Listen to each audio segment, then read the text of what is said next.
तो आज हम लोग संधि पढ़ेंगे। संधि शब्द का अर्थ क्या होता है? मेल या जोड़। जब परस्पर निकटवर्ती जो भी हमारे वर्णों के मेल से जो भी विकार या परिवर्तन होता है वो संधि कहलाता है। जो भी हमारे निकटवर्ती वर्ण होते हैं वो परस्पर मेल से या परस्पर संयोग से विकार उत्पन्न होता है, उसे हम संधि कहलाता है, उसे हम संधि कहते हैं, उसे हम संधि में ही जोड़ते हैं। जैसे पहले उदाहरण के माध्यम से देखेंगे, सम धन तोष। तो यहाँ पे दो निकटवर्ती वर्ण है, पहला म और दूसरा त। यहाँ पर क्या है? व्यंजन संधि है, क्योंकि व्यंजनों का मेल हो रहा है, परस्पर जो वर्ण है वो व्यंजन है, और हमारा जो भी विकार उत्पन्न हो रहा है वो क्या हो रहा है?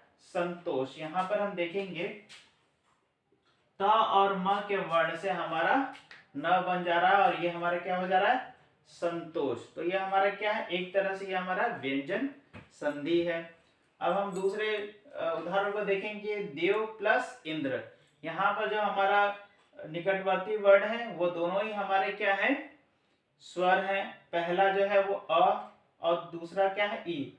अ और ई मिलकर क्या बन जा रहे हैं? ए।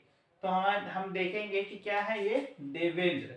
देवेंद्र में हम देखेंगे जो विकार है वो ए का हो गया है, इसलिए क्या हो गया? ये देवेंद्र हो गया। ये हमारा क्या है? स्वर संधि है।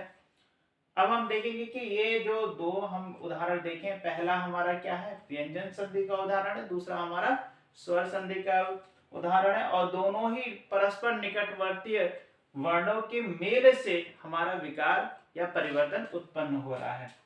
हम देखेंगे संधि के प्रकार क्या होते हैं। संधि के प्रकार, संधि मूलतः तीन प्रकार के होती हैं।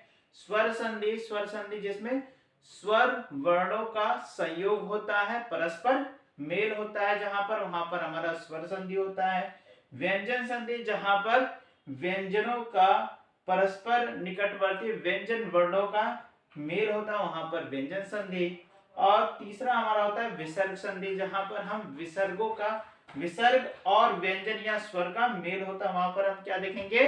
विसर्ग संधि। अब इसका हम स्वर संधि का प्रकार देखेंगे। स्वर संधि हमारी मूलतः 5 प्रकार की होती है। दीर्घ संधि, गुण संधि, वृद्धि संधि, यड़ संधि, अयादि संधि।